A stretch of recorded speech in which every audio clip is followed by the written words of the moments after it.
Well, I know we have chat available, and I would like to know what the audience is I'm speaking to. So since I'm already screen sharing, you guys can relay it. About how many people do we have?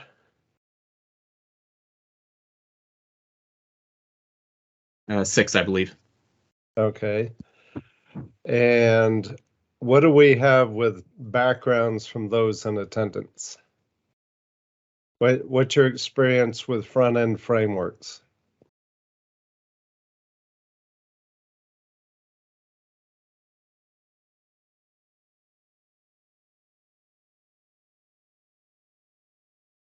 Everybody's silent.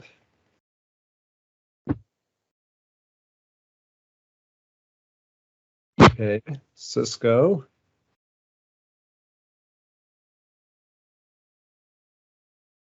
See, Randy's typing wildly.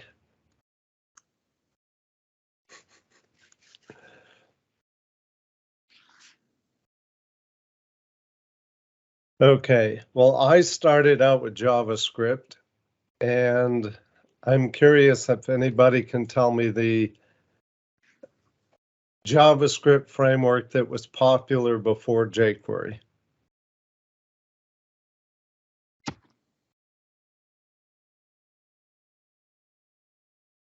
No, XTJS wasn't before.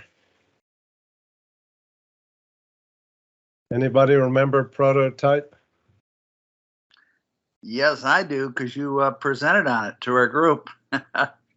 Yes, February 14th, because Rick and I neither of us were smart enough to realize that we had planned a meeting for Valentine's Day. Yeah, I'll never Ironically, forget that. It was really well attended. Yeah. So with that, tonight I will be showing Vue 3 and several things that work with it, not just Vue. And you do not need to use TypeScript to do Vue 3, but as you see on the screen here, this is how I will be doing it. Another thing you can do with Vue is, if you see here, see my language, you can do regular Sass style CSS that gets interpreted with the variables, just as if it were off in the Sass files. So that's another really nice aspect. So ignore my P tag in the middle there. That's called, you don't see it until you're live in the middle of the prezo. So, and another thing you'll see in Vue 3 is it's become traditional. There is no rule of where things must be, but now we are putting the script tag before the template tag. So here's my list of 3 things. Tonight, I would think of this as more of a going out to eat at a buffet. There'll be things here that you want and you'll want to learn, and there may be things that you don't want to learn. When I go over TypeScript, that may not be for you, but it may be, so we'll go in order. So the other thing I did tonight is just to have fun. I've set this up so a lot of what I have will actually, you'll see as we go in, I'm using my whole deck that I've set up. I put this thing together in Vue because I thought it would be fun for the presentation.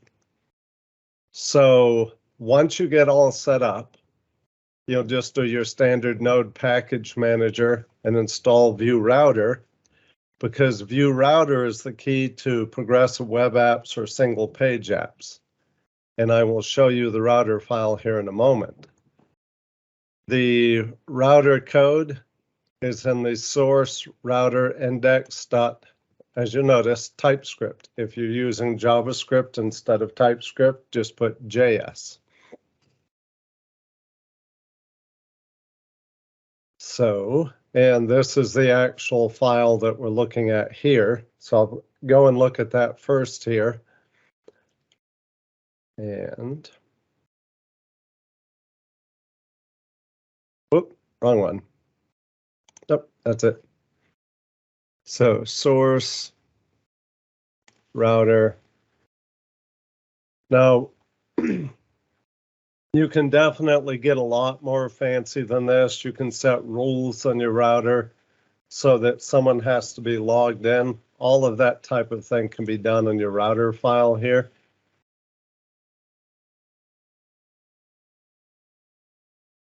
And notice these are the actual target pages. So any of these target pages, when I'm hitting that in the URL, it will target the route named home, which is home view, which you can see up here, that's the location.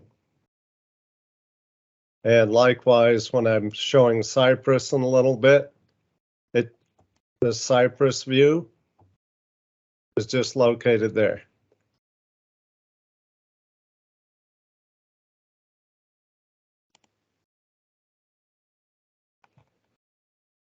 Now, like I said, that was in the source file. And this is app view. I'll pull it up over here on the side. And what you see here, see the template? Notice we have this router view here. And I've added in, just for jollies, this transition. And if you watch, you'll see instead of us, I don't know how well it'll show up over the online presentation, but I'm fading from one item to the next. So as you see here, 13 ways to modernize with Vue. That's always going to be at the top here. And this router view.view, well, because the URL here is, it matches this from the router file. Well, that's what it's going to call up over here. And I've put them.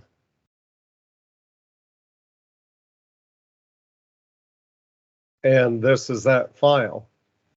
Now also in Vue, if you haven't used the router link before, that's just imported like this. And then you do the router link down here as a tag. You tell it how you're going to modify your URL, put your text up, and that's where these come from. So with that, you start having a single page application because you don't need to load one page after another like we used to do in our traditional websites.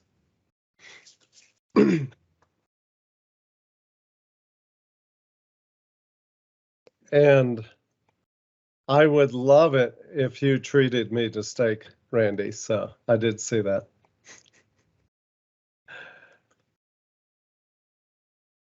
And let me add this in here. I put this up. Here's the Vue Router site. The documentation for the router is really good. Vue docs are some of the best docs I've seen for any industry. They may not be perfect for you, but if they're not, you can jump on to Vue groups and they're good to help there. And there's also two really good schools online for Vue right now, Vue School and Vue Mastery. So we'll move over to item number 2. Here is an unusual item. 13 ways to modernize with Vue 3. So item number 2, let's double check this. There it is. I will go ahead and get rid of that since. Okay, so here you see Docker, I have nothing running. So I'll go ahead and load this up.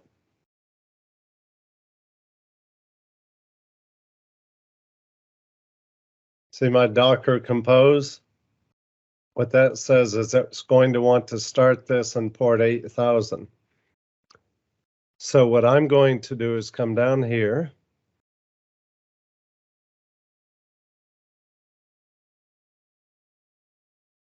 There we go. Going to shut down my dev server. And just to show you it is shut down, we'll try reloading this page. And you see it's running on port 8000 and it doesn't reload at the moment.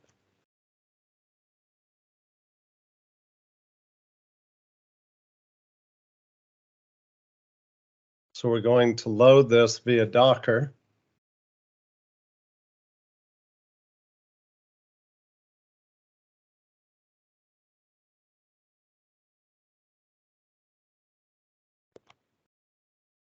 And you see this is now running. But what I'm showing you here is you can run your development environment right inside of Docker. Let me see if I can increase that font some.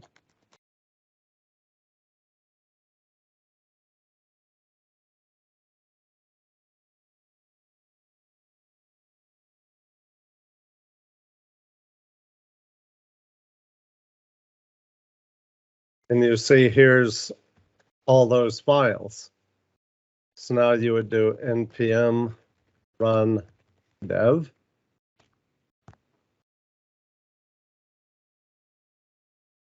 And you see now we're running inside of Docker instead of running through the command line.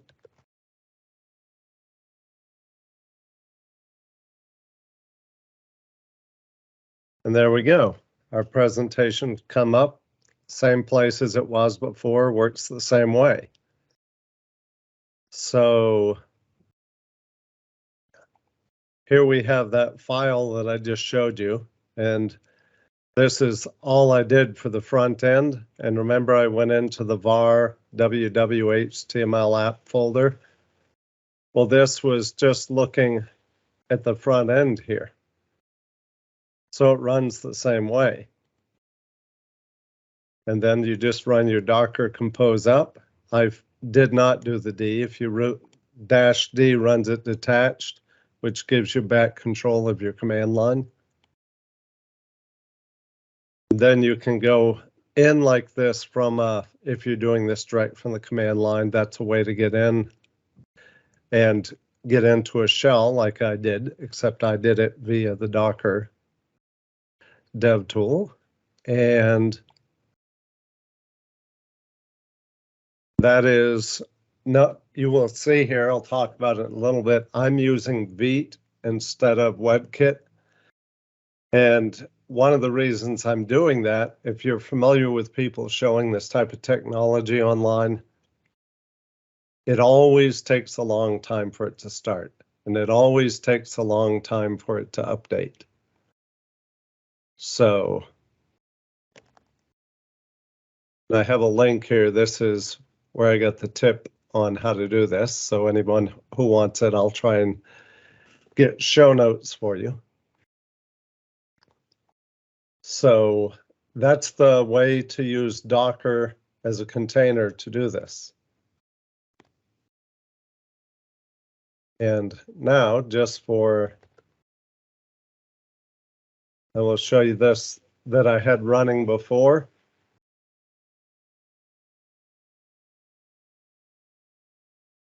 Notice it is starting up via Vite. So this is the same type of thing.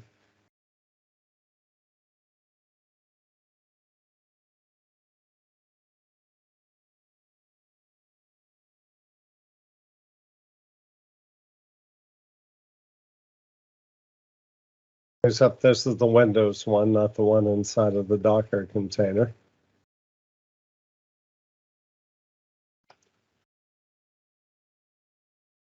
And it's getting hurt because it's trying to hit the same thing. So we can come to my Docker. Doesn't want to hit the same folder. I mean, excuse me, the same web port. And I can go ahead and close some of these.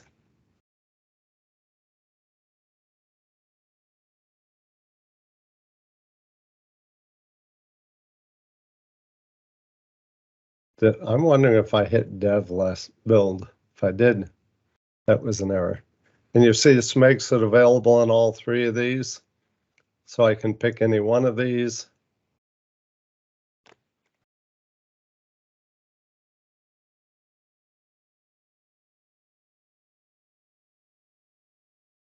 And you see here it is, the same thing, except this one is running through Windows. And now I will show you what I did here extra, because this is give you more experience with Windows. So we'll go up inside my source, my app, and this is my Docker. So what I did here, and you'll see this is one of the things that are different. It used to be that you had to put a data element in and other things, and I will show you how that works shortly. But you'll already see that we're just creating a variable, and that variable is available down inside here. And all I'm doing is using a button at click move focus, calls this move focus, and I'm pushing things onto the list. And then down here, I'm just checking to see, focus check.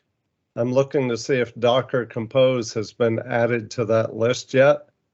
And if it has, then it shows that item. And the same here, so that's what I'm doing throughout here. So now I want to talk about that Vite, that thing that is one of the things that is really changing. Look at that. I don't have a C here. So I will show you. Here's an opportunity to show you the power of Vite and why we like it. So we'll come down here, Vite view. So that should be SC. I'll pull this slide. Let's see. There we go. To the side, I'm going to go ahead and save this right here. See how fast that updated? If this had been running through WebKit, you would have seen all this stuff start to compile, and the roll up and Parcel's a tool that does that. But the advantage to Vite is that instant server start. And you saw how fast this updated things. And Vue 3 was Vue rewritten with TypeScript in addition to the other updates. So Vite supports all of this. And Vite is not just for Vue developers. In fact, Vite is a little bit agnostic as far as that goes. Vite is actually, let's see, did I? Yes, I did. I will show you here. So depending whether you want to use JavaScript or TypeScript, you have your choice. You can use vanilla JavaScript. You can use Vue, React, Preact, Svelte. There we go. All of those already have Vite implementations, and there are people working to get this ported over for Angular also. As you see here, Vite, several ways. It's a very mature project. It was a project overdue. It's very similar to the idea of how Node.js is being rewritten as Dino to make it more modern. Well, all the stuff that we do when we're building our packages or when we're trying to serve it live, that's what Vite is for.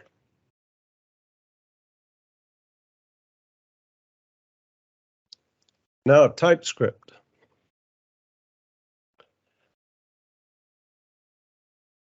One of the things that we want to do is make sure that this common problem that happens to us happens less.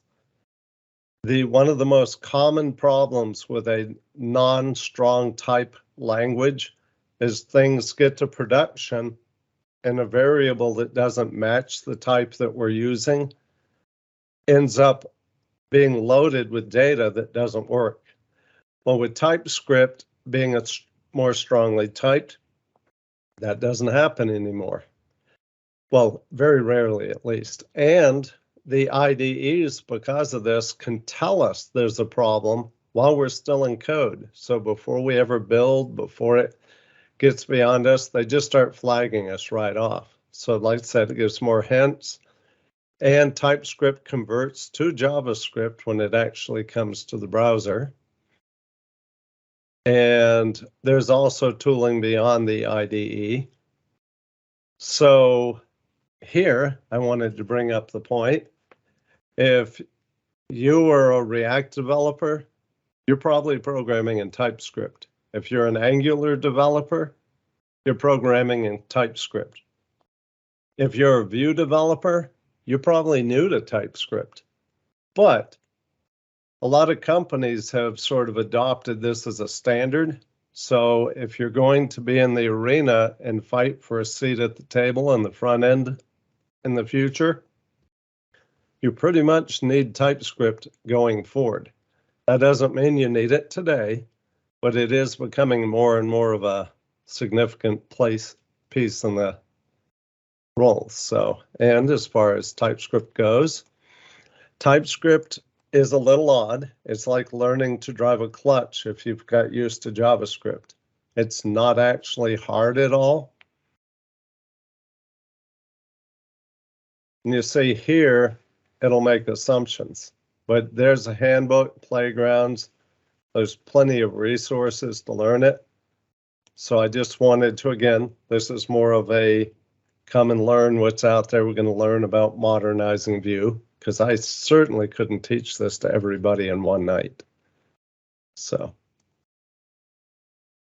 now the Compose API. If you've been programming in Vue, you've been using what is now named the Options API. So what is the Compose API? Well, that's something I already exposed you to. Notice now how we use refs, and you saw me using a different command, but see count has a ref of 0. So that what that's doing is that's the same thing as we used to do when we stuck stuff into data and returned it. And you see message is referencing hello. And greeting, see here we told it to return computed. That's how you do computed now, except for if you were using straight JavaScript, you wouldn't do this. What we're telling greeting is computed is going to be returning a string. And we're also using the modern JavaScript type arrow functions, which you can use in regular JavaScript. And see, this computed is returning a number. So that's part of how TypeScript works. And down here, the script works just like it did before. There's no real changes in the template script.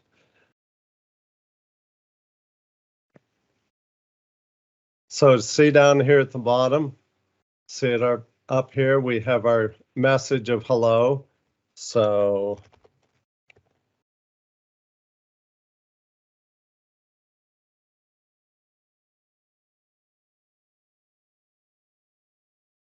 and if we increase the count, see when we went to 2, our triple computed function automatically increased this to 3. And you can see the code right above it. Now, if you've done this type of thing in jQuery, like I said, I showed you some code earlier that had reactive ref. Basically, your ref is targeting a simple data variable. Reactive can give you the nested complexity of a structure and keep that whole structure reactive. One of the things you do want to watch, though, is reactive is a little heavier. Vue is still really fast, but best practices, if you have something simple, you stick it in a ref. So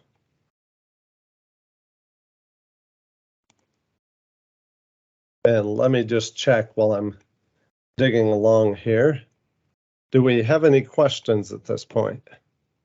Yes, and I am on Windows 11.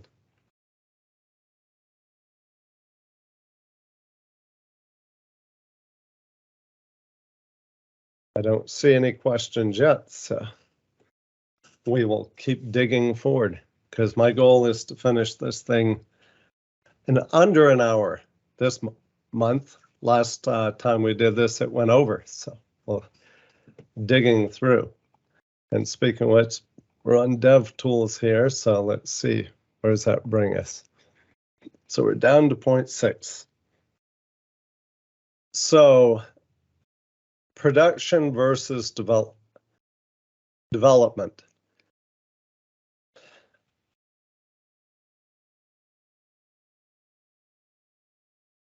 We can use feature flags and stuff like that. Let me see. But here's what I wanted to hit. Vue, while you're in development, you see how I'm updating the code, it updates it live. But when we want to go live with a solution, we want to package it up and deliver it, let me show you what we do. So you can come over here and you could either have a tool like this built into your system, or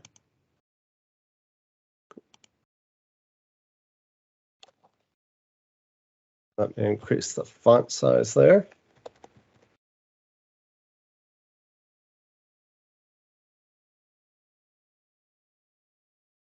There we go. Good.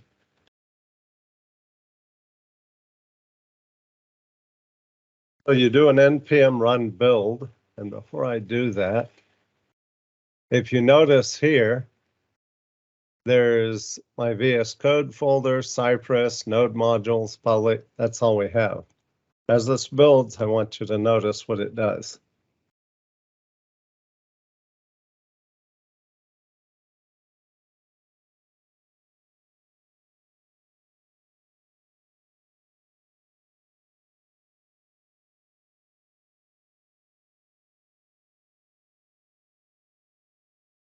And I am waiting. The video did not freeze. Aha. It does have an error. It was build I ran earlier. Well, I know I built this one earlier. I will figure out what's wrong in my code and post that update. But you will notice in the build, what it normally will do is it'll create a build folder. And I probably have a TypeScript error because I am newer to TypeScript. Yes, it is TypeScript errors. Well,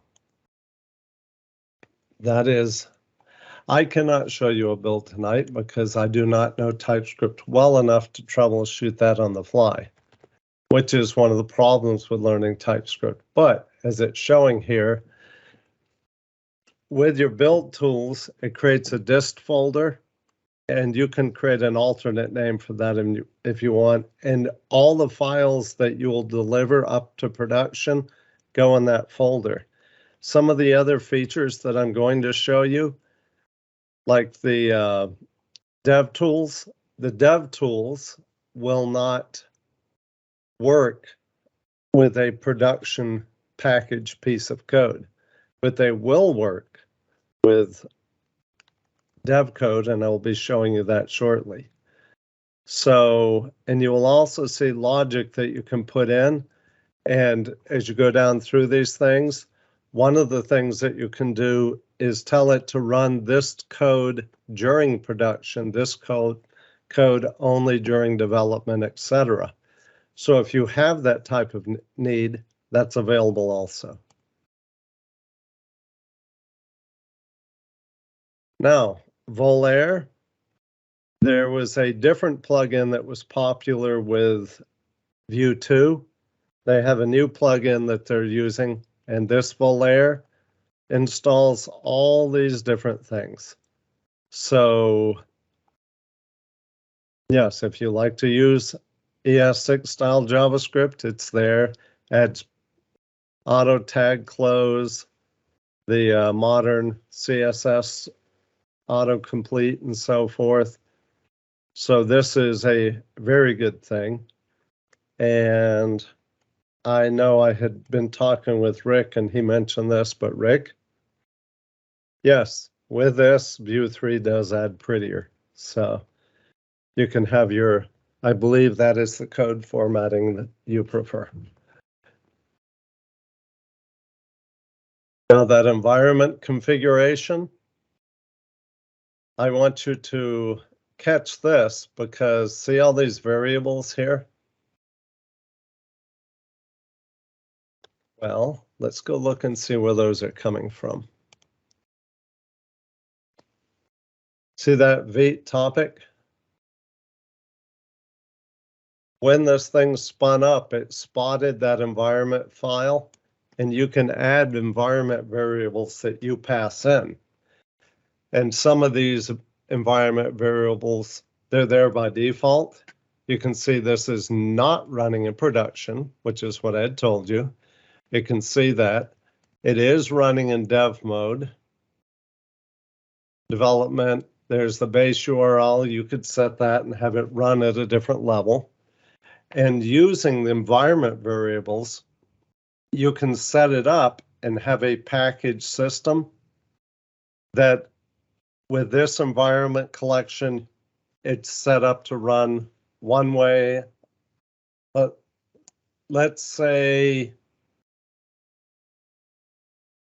one of the things that the company I'm working for right now, they have multiple auto insurance companies that have come in through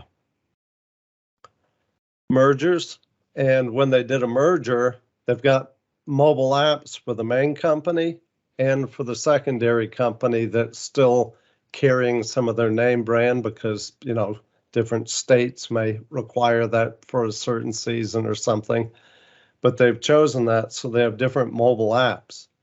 Well, with mobile apps or different front ends and stuff, by setting different environment variables, you can pack this stuff away without having to go in and change the actual code.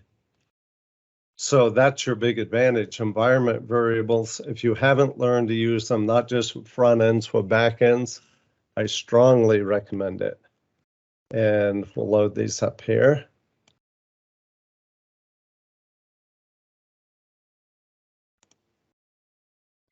So you see it has a full thing under Vite for how to use your environment variables, where they are. And you will also notice you can set up environment local, means when it's something loaded local for your build, or you could put production in here. So it has just a lot of different ways. Now, notice here, that is not the same as this. You need to prefix it with Vite to get it to come through.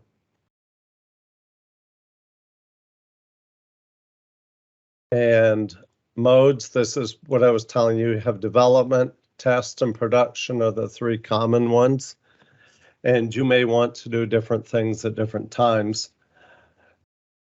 So let's see.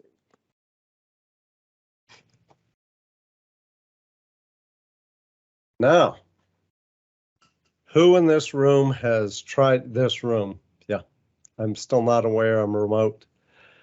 Who has tried using Vuex?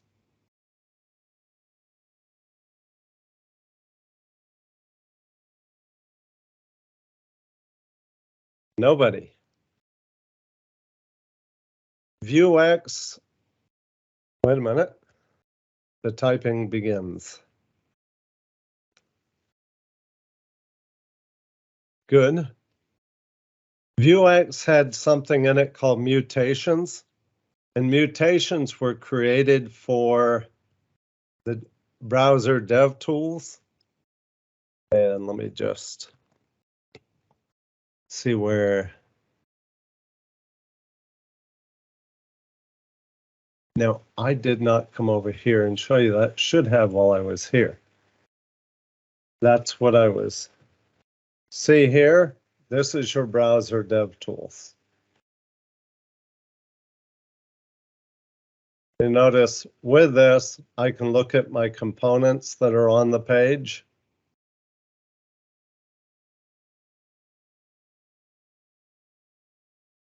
I can look at my routes that I showed you earlier and see at this moment, we're at the Dev Tools route. Notice it gives you all the details here. It says this one's active. So you can see which one's the active route. And Pinia that we're about to get in, I'm going to show you this over there, but I wanted to come back here and show you, you can see which versions of Vue is running. So this is a very nice tool, and I'm going to go back over here and show it to you. Should have shown it to you at the other side there. And again, in this view, that will not be available if you build this and you have your production code. Then this will not work from the, and this is a tool that you have to add in. So what you see here is we have these different variables, and we will get back to that in a moment. But I want to show you how Pinia works. And the reason I brought up the Dev Tools at this point is it reminded me, Vuex was written more complicated than it really needed to be, except for they didn't know how to make it with the Vue Dev Tools so that it would work well at that point. So that's a big part of, from what I've been told, of why the mutate was built in. Pinia has three simple things. It has data state, and let's see, I'll pull it back here and show you. So we have state, getters, and we have actions, but those are not something that displays here the same way. So again, we have components. See that router view that I showed you earlier? The current route we're on. Pinia, the routes. So same thing here, except now you see we're in Pinia. So this is the active route.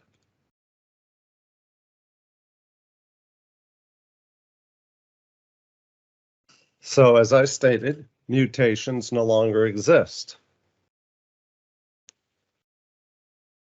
Also, doing TypeScript is a whole lot easier now.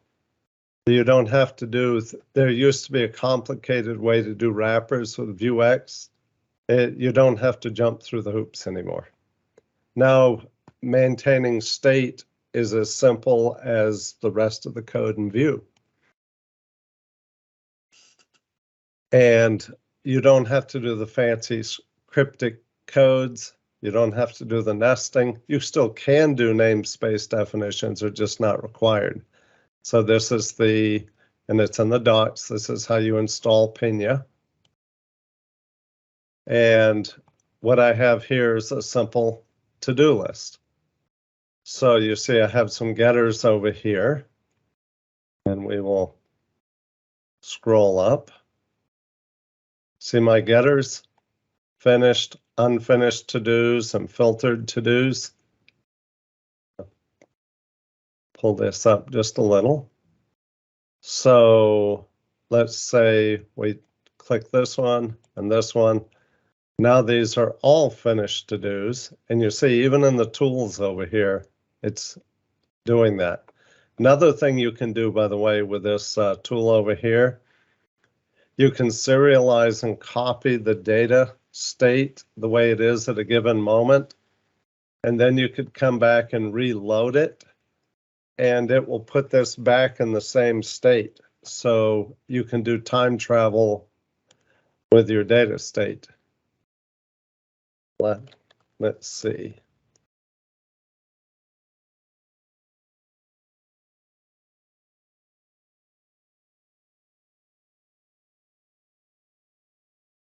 So maybe you're researching that. And when you're done, you see it goes into the finished list. And this is automatically updating. Now let's look at the code and see how that happens.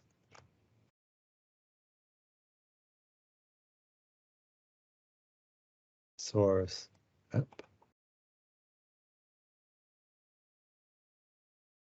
And this is Pinia.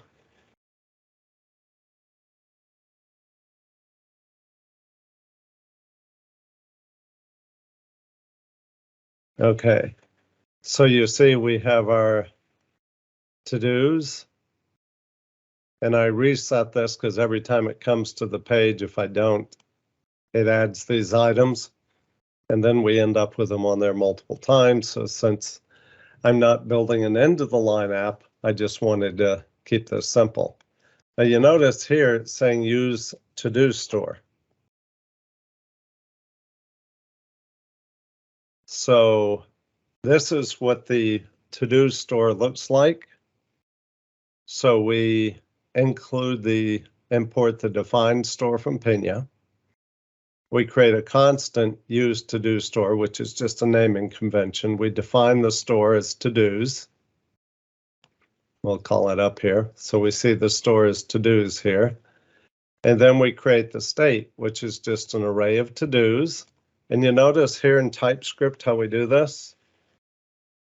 So each to-do is going to have a text string, an ID, and a Boolean representing whether it's finished or not. And if you look over here, there's your ID, is finished, and your text. ID, finished text, and the unfinished ones, of course, would have false in here, and each having a unique ID number. So TypeScript sets that up so we're not messing it from the start. And as you notice also, this here means I'm creating, this is supposed to be an array of these. And so when we put our array of to-dos here, this comment line up above tells us what it's set as. Then your filter here, your filter can be one of these types, either all finished or unfinished. So at the moment, we're filtering on all. So if we wanted to come over here,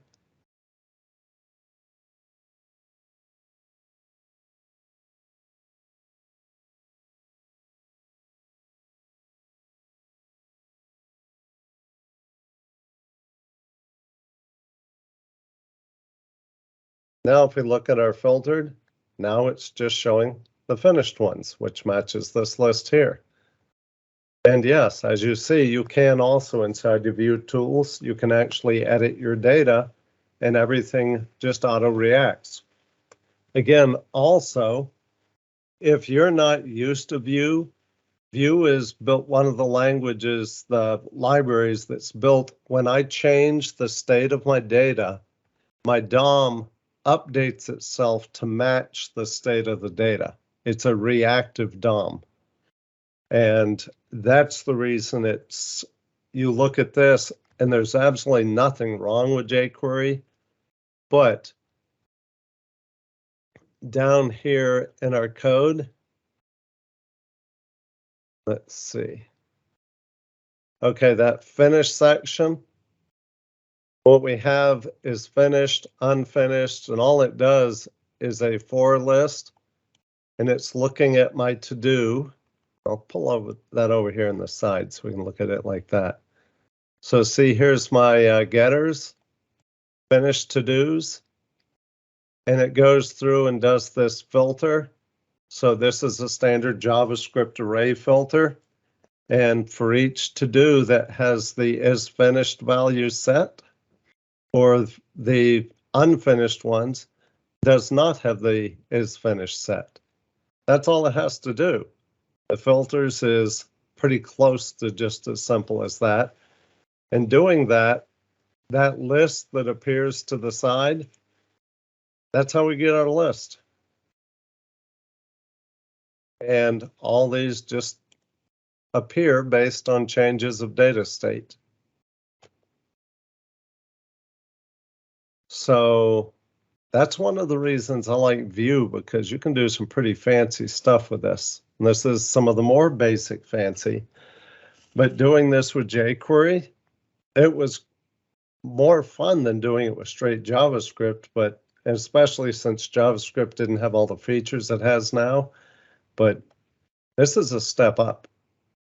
And I told you about actions, the add to do. Remember when I added these, should we learn TypeScript?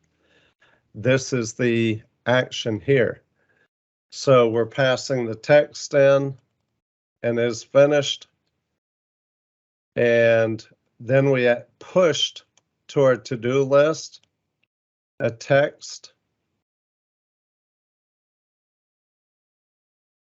ID of, notice it's just using this next ID, and is finished. If it's passed in, then it sets it. If not, it auto sets it to false. And there's that reset action that I call at the top. So this is all included in this little to-do thing. And this is the complexity of having what we call a global state. Normally in Vue, you have a state, and that's this, when you set a variable up here, like new to do, that's a local variable to this component. Using this, what I'm able to do is import the whole store, set this here, and I'm able to use this globally. And if I had it in another script, it would smartly update both components. So I kind of like it.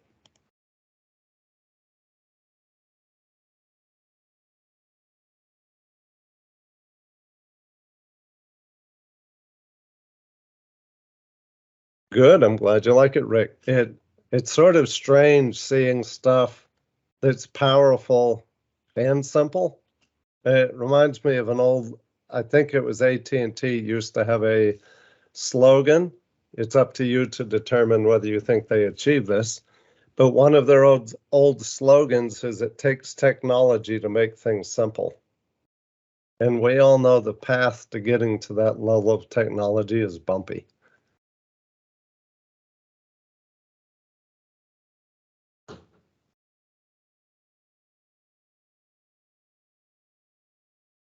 Let's see.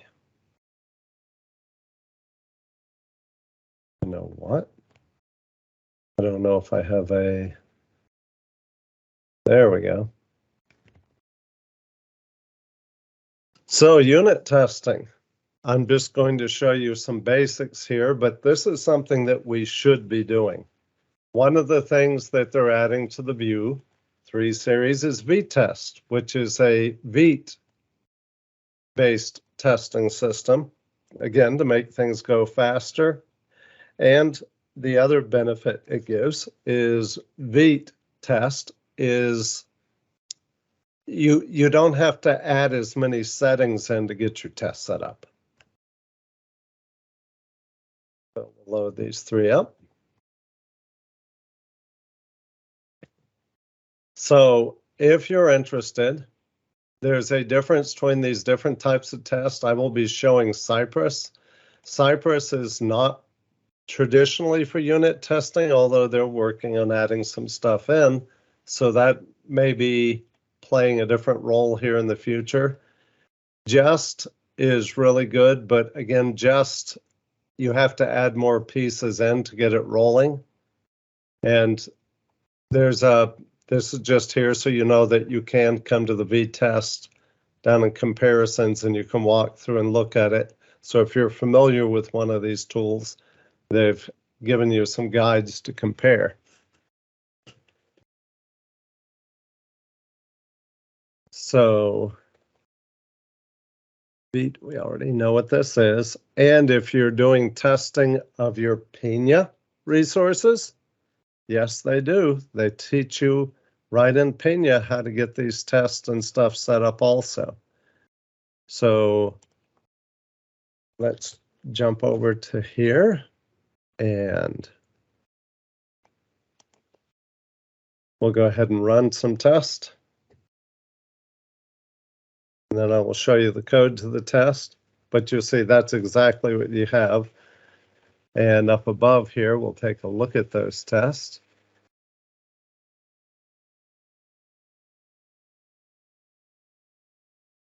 So what you do in Vite is see this test utilities mount.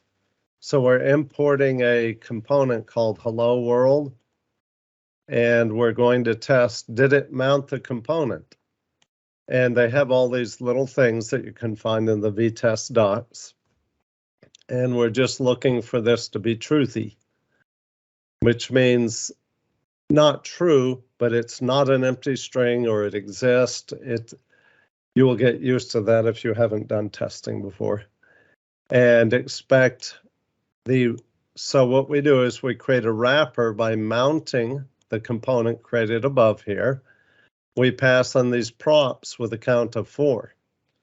Then we expect the text inside it to say 4 plus 2 equals 8, and that's dynamically generated. And we can see that by looking at components. Hello, you see here, we have the times, props. This is what's passed in, that count number. And result is computed, like I showed you earlier. So we have that. So count times times equals result. Let's pull that over here to the side. Well, actually, we will pull the test. So as I expressed,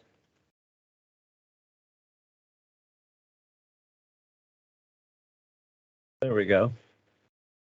So as expecting this text, 4 times 3 equals 12, because it passed in the 4 and 4 times 2 equals 8, 4 times 3 equals 12 because it clicked on the button. 4 times 4 equals 16. So it's testing to make sure this component, this unit is working. So that's kind of neat because now as you continue to build things, you know that you have something that each test is going to run over and over and over.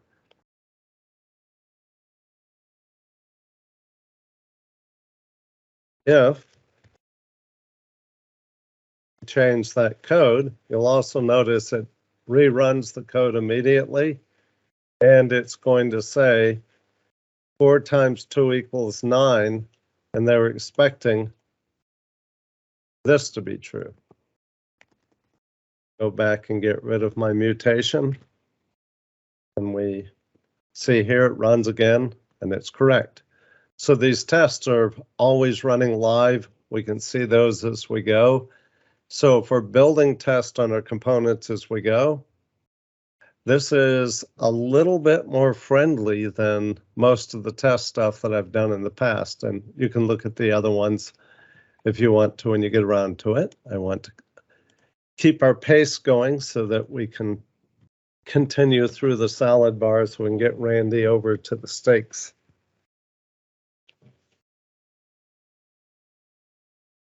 Now, end-to-end testing.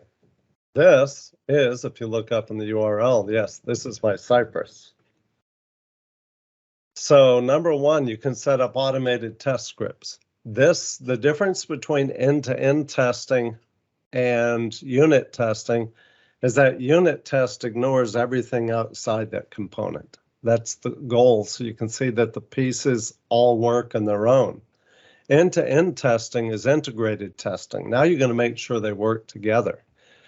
I recommend that you write your test before you write your code. When you write your code, before you write your test, you end up writing tests based on the knowledge of how you wrote the code instead of on the specs for the code you're writing. And when you do that, that's what they call test-driven development. That way it keeps you from it makes it so you're testing your functionality instead of how you implemented the answer. When you test the implementation, you're going to find out that you typically create technical debt because anytime you change the code inside something to update it, you tend to change it in a way that breaks your test.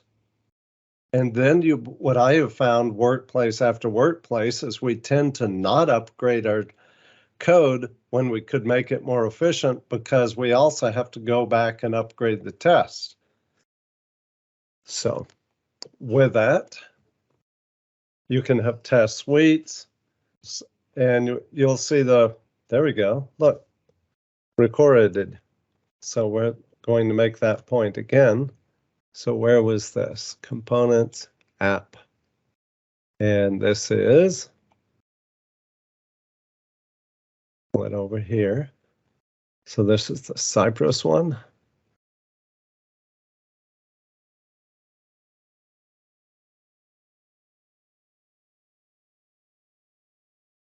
If you'll watch over here when I save this, again, that's how fast Vite updates things.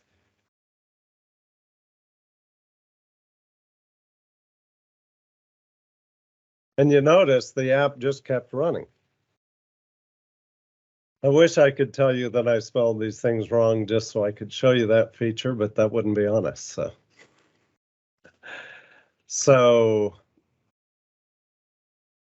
And yes, they can be run in your CI tools, Jenkins, your GitLab or your GitHub automations.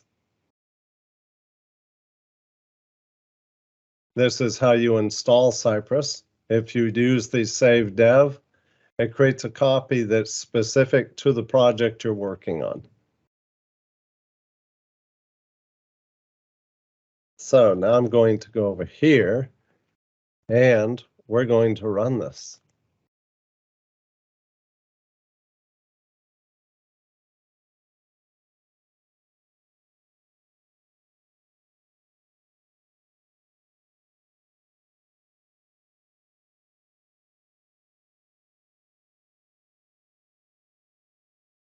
And it'll be up in just a moment. It does have a little bit to start up. And I will show you Cypress if you've never seen Cypress.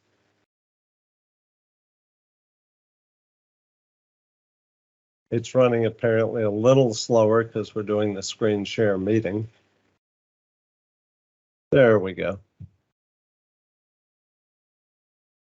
So this is the test that it's going to run. And I'm going to show you the test first. So I'm going to pull this off to the side.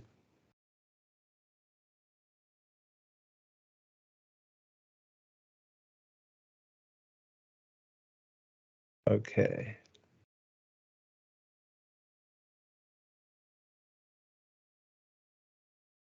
Here it is. Okay, so this is an integration test, and I want you to see this monster. I wrote a monster of a test. So describe launch page, loads the first page content, visit this environment variable, because yes, remember I told you use environment variables? So I'll call that off to the side here.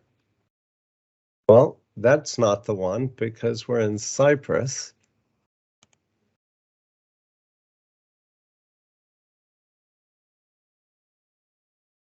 And I will have to see, oh, there we go. I don't have to set this. This is automatically set, so I don't have it set over here, but I could have pulled an environment variable in from here.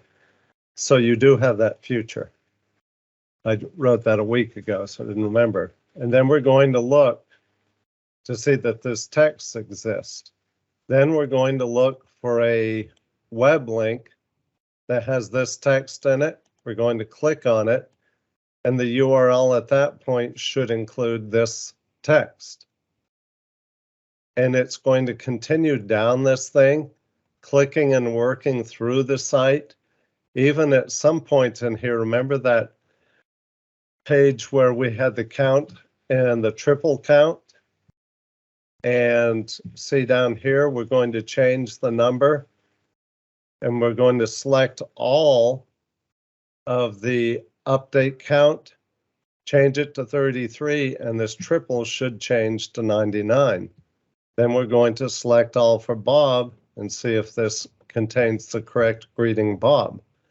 it will do all this test and continue moving through these pages. I only had it go this far because at a certain point, you really should be dividing these up into more targeted routes. But I wanted to show you how detailed this thing can go.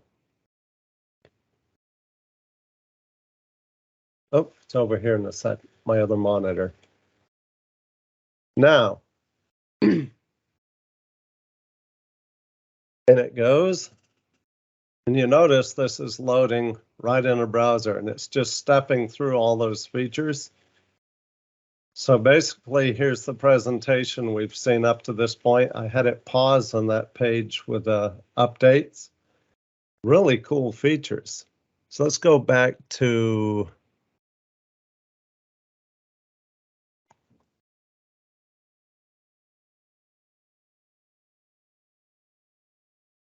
this button, click on it. When you click on it, this appears.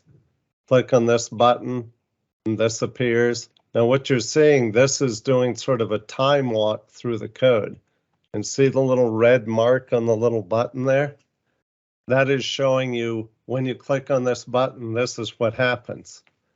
So you can actually go through this step by step. So if, let's say you're working on code and something's not working right. Well, if you use this tool, and if you're not using Internet Explorer because you have to support it, then this tool is super. That's the one drawback of it. It doesn't support the old monster IE. But if you're past having to support that monster, these things you saw, that isn't real difficult to work. And you see, remember here when I got to this point, what happened? You click on that button and you know the cage fight appears. So down it goes.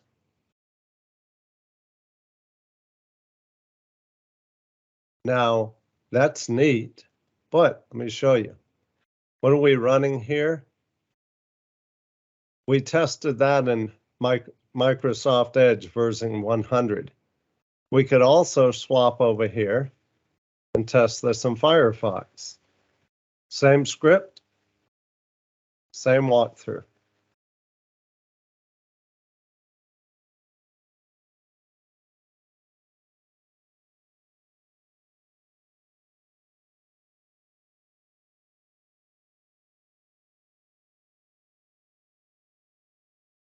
And I could change something. I won't because you can learn about this with save time, but this is also a really easy tool to learn. So I recommend you use this. And if you have stuff that you're putting out and you need to do a live test before something goes live, this is a really cool tool. So we'll back out of there. Swap around.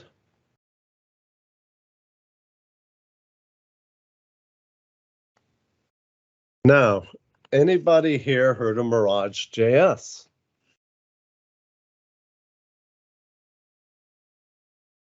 Somebody must have.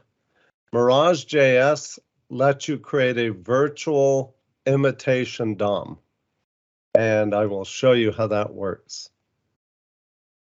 So it's actually interactive Ajax. It looks and acts like it's being stored, and it's running off the code that would normally be going to your browser. And we're about to show you how. So yes, interactive data works with CI/CD. So you want to run your CI/CD so it'll run faster, because really you shouldn't be using your front end to test your back end. You should know your API works well without having this to do it. So when you're doing your CI build test, a tool like this, when it's possible, can accelerate stuff like that. So npm install save dev Mirage.js, because you don't need it for production. And here's an example. Get users, Bob and Alice. Now, what did we just do? Let me show you there real quick. Okay, shrink everything down. Source app. This is Mirage. So what we did, whoop, that is Moch API. I have to go to the right page. So see here, we fetched these users with an API request, but the way we did that was actually by pulling them through the Moch API. And I want to show you.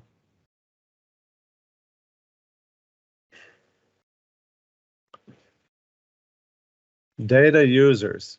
So where did that come from?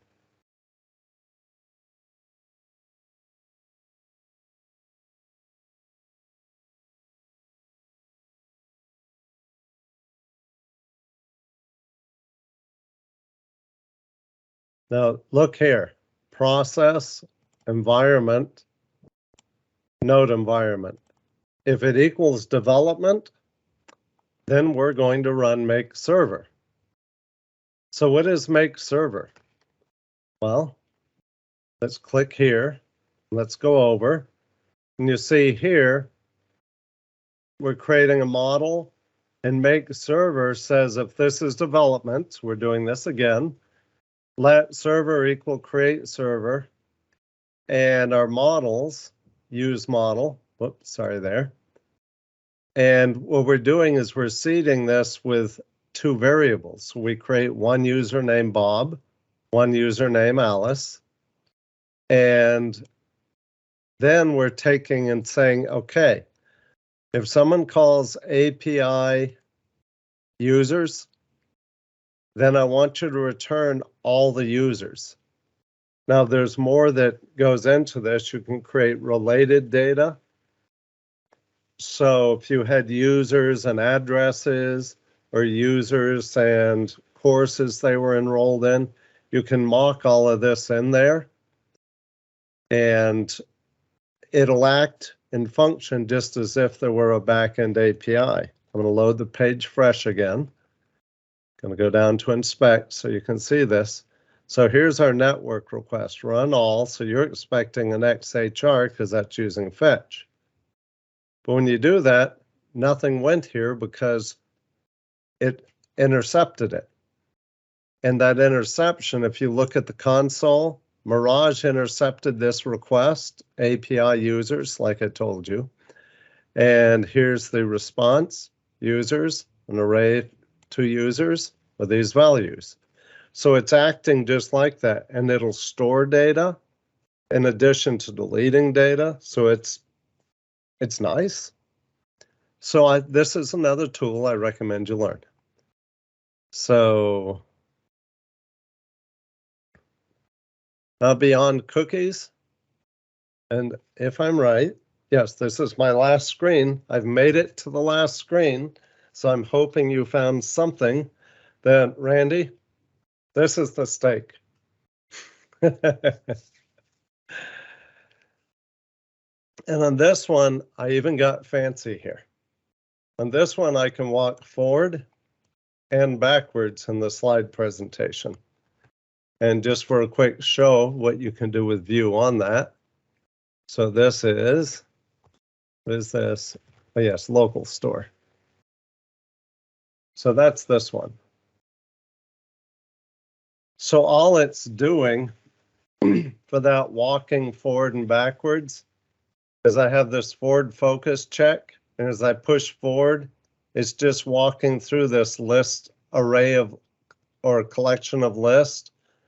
And it checks to see if I've reached the total count of items in the list. As I'm moving forward, if I have, it jumps to the next one and populates it.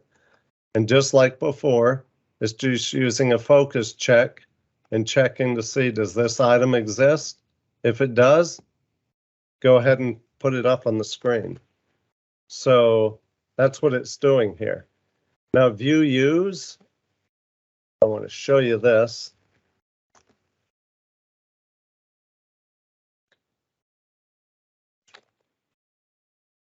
There we go.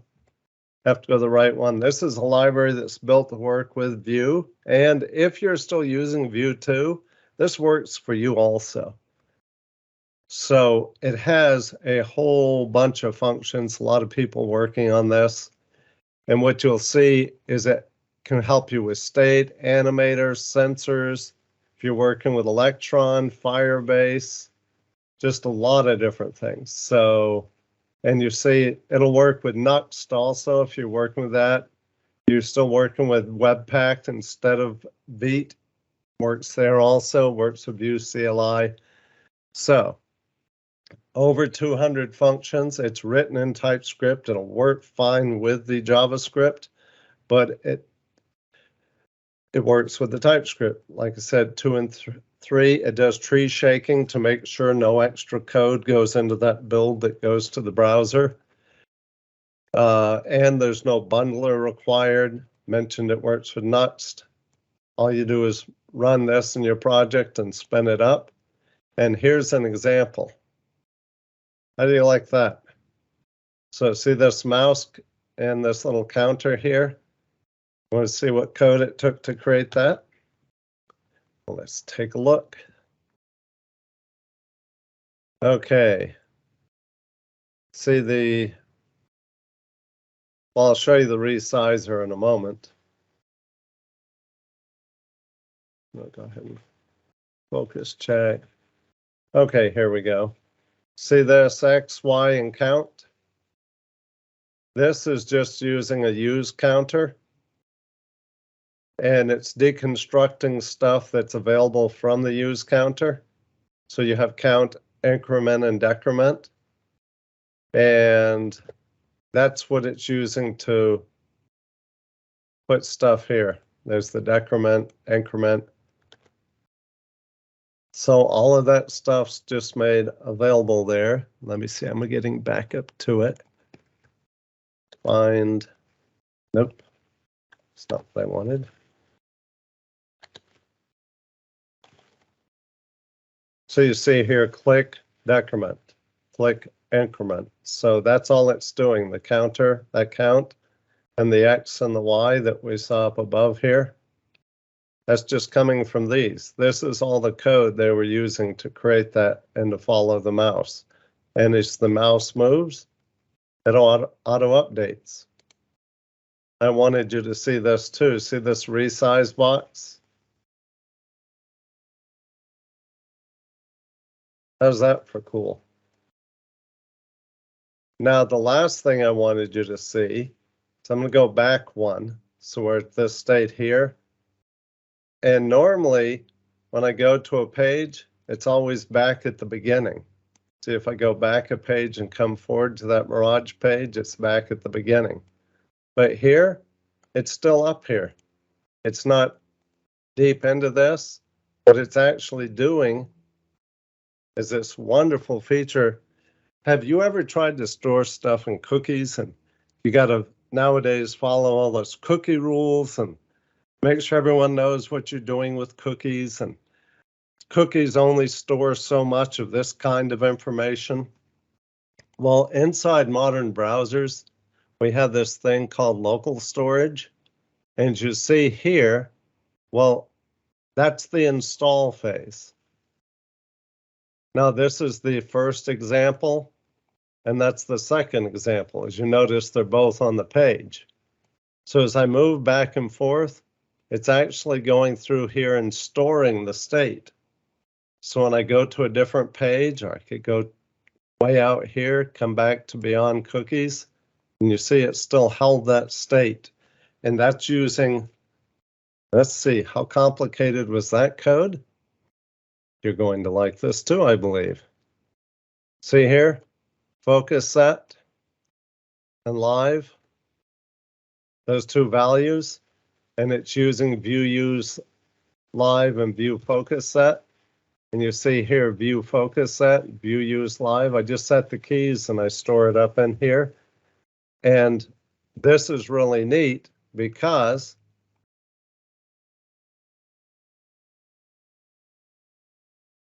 if I update it here, as you see, just like the everything else, you get the reactiveness of Vue.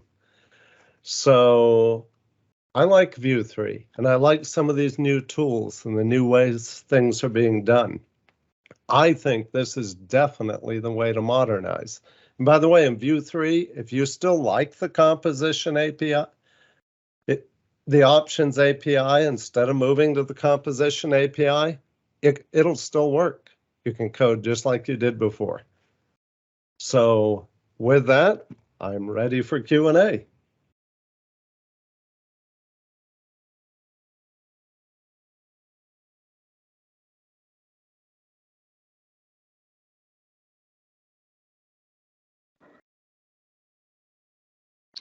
So, John, maybe I missed it from the beginning. All the tools that you use or the plugins that you use, you have to use? Or they're No, optional? they're optional. You can use Router if you want to. You can use the environment variables if you want to. You can use Vite, or you can use the older Vue CLI with Webpack. You can use TypeScript or JavaScript. And I just mentioned you can either use the new component scripting or the old options API. You can choose whether or not to use the dev tools. It's just nice. And so on. And same thing, if you want to code in Notepad, you know, just don't try and explain it to me, because I'm going to get confused and probably bite a hole in my tongue trying to figure out why you would.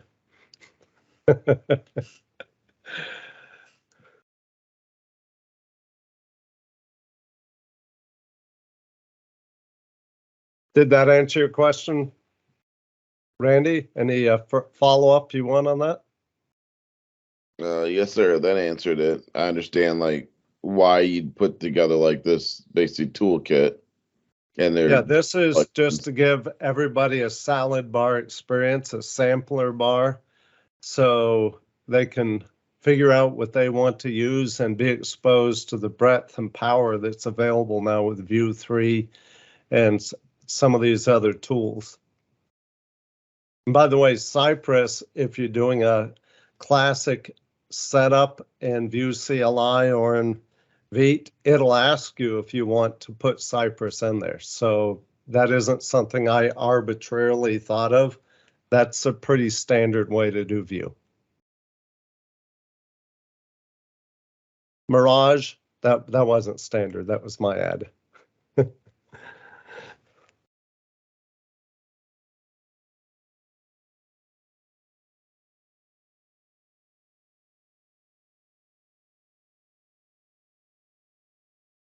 Have I got everybody's head spinning?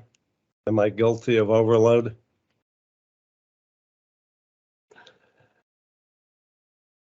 Well, I was in the car listening on my Bluetooth and trying to pick up, so I know I missed a little bit. I see that there's a recording of this. I want to go back to the first 2 or 3 bullets and review, Sure. but we're pretty heavily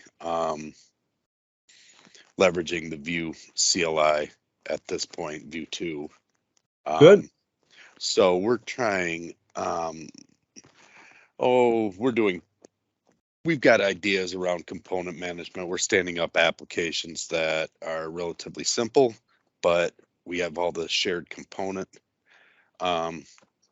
pieces that we want to be able to bring in. And so we're kind of going in that direction. I'm just curious about any new strategies, or if this maybe is something that you've touched on, is how to sharing components or common utility components between projects of any sort. Now, were you using Vuex? I'm thinking you weren't, Yeah. right? Well, yes, we're using Vuex. Vuex is nice, but as I stated, Vuex was written in a way to work with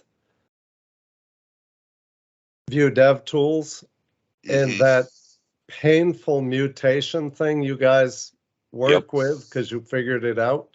Yep. Yes. Between if you're able to shift to Pinia, you can be pain-free on that. Okay. So that's probably a #1 recommendation, where we're leveraged pretty heavily in that Vuex to be. Well, depending how deep you are, yes.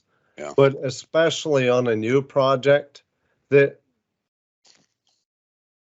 you need to stay productive to stay profitable. So you don't want to do so much work converting away from it that you're counterproductive.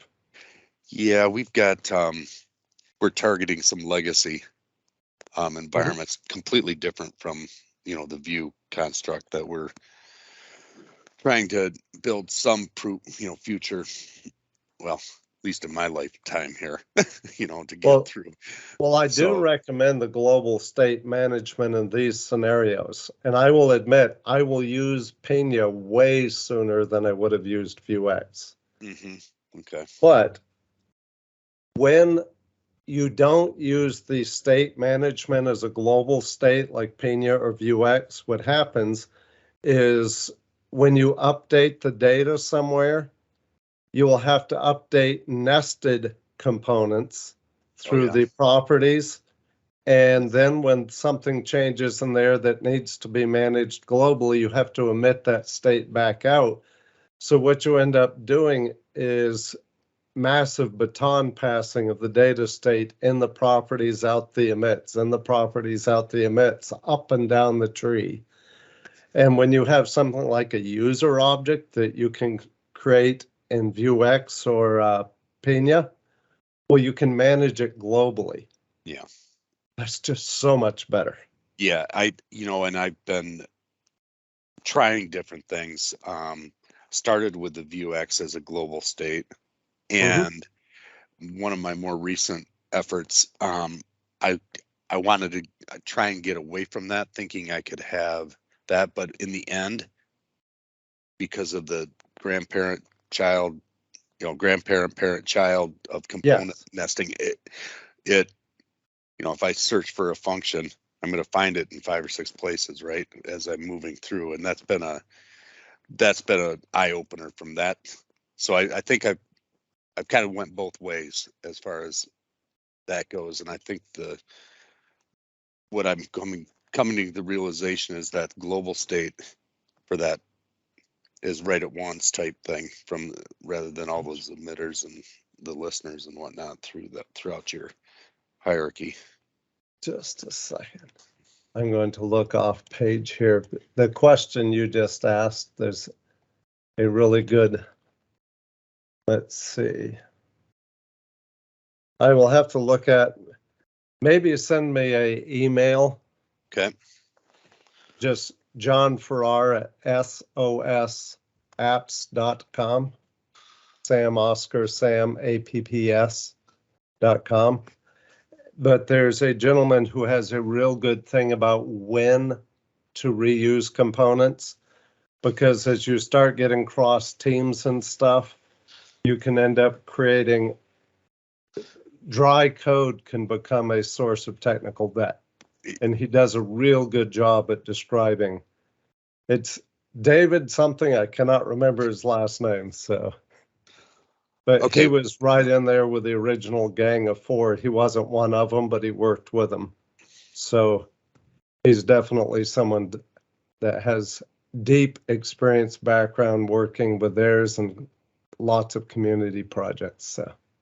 Okay, cool. I will do that.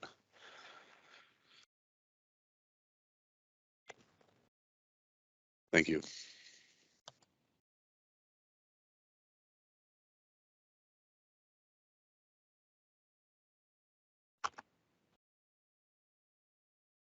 No, that's the wrong name.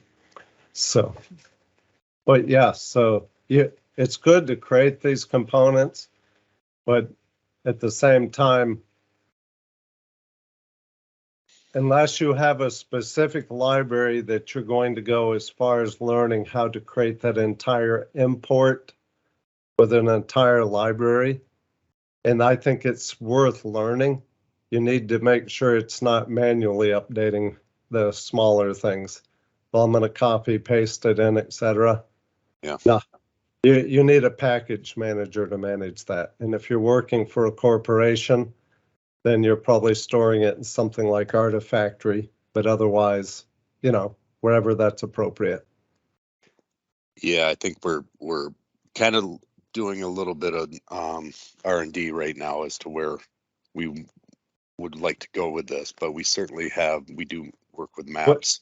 What's And your Git repo at the moment my personal Git repo or our for the business? company? Oh, I'm at MSU, so we use GitLab. Okay. Use GitLab?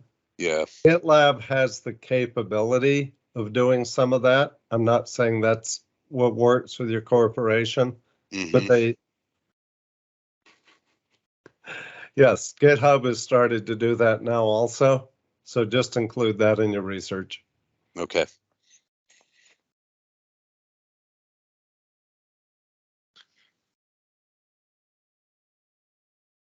Any other questions?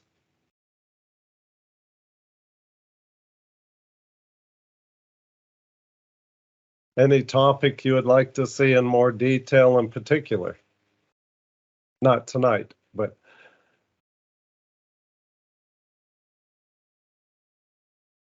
I would ask this, of what I showed, what was your favorite topic?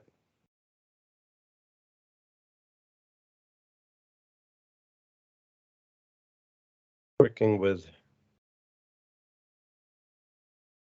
Okay, the advantage, if I'm understanding your question correct, if not, restate it or tell me I just missed, is a lot of times your people who are working in the front end, what they need to do is prototype out a proof of concept. And if you're doing a proof of concept, it is crazy to start building a backend API for a basic proof of concept. So with this, you can take off creating a fully functional looking site to demo as a proof of concept. Great. That's the strongest case for it. There are weaker cases for it, but basically you don't have to wait for the API dev team to dig in. You don't have to stand up an extra server. And the other thing that I mentioned is if your API is simple enough that you can mock it like this, then when you're doing testing, the speed your tests are going to run, like your Cypress can have integration tests that run against this Moch API. And if your integration tests are running against the Moch API, your end-to-end tests are going to run much faster than they would if you were running it against a actual API. So that's a second benefit. So the weaker ones aren't necessarily weak. You just want to make sure it's accurate. And like we say, I'm an application architect. In all cases and at all times, there's always trade-offs. And if you don't know what the trade-offs are, you probably haven't used it long enough.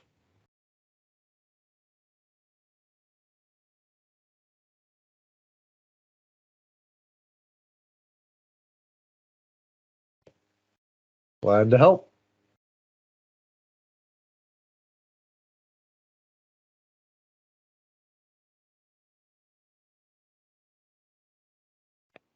Well, I believe we have all the questions. Anyone's welcome to email me with other questions.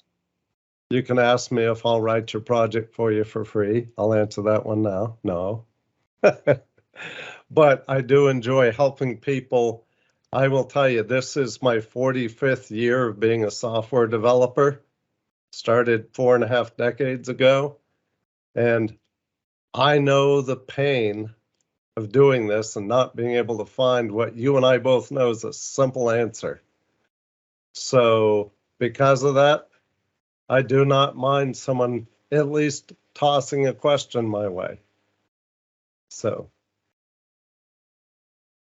again, remember, there's online forums for this too. I think my Vue forums are actually in, what is it called? Yeah, Discord.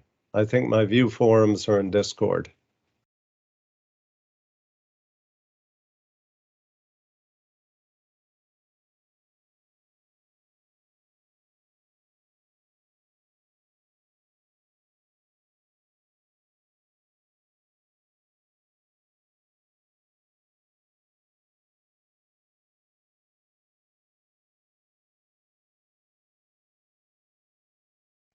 Yep, started when I was around 77, not when I was 77, in 1977 is when I started, so. I'm a couple of months away from that anniversary.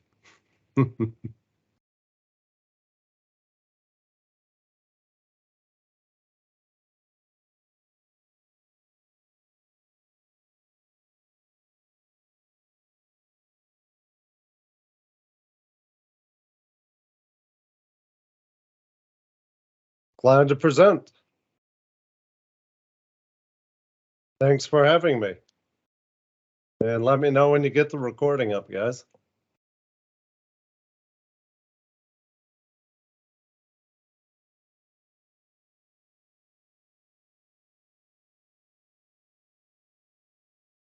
Guys, have a great evening.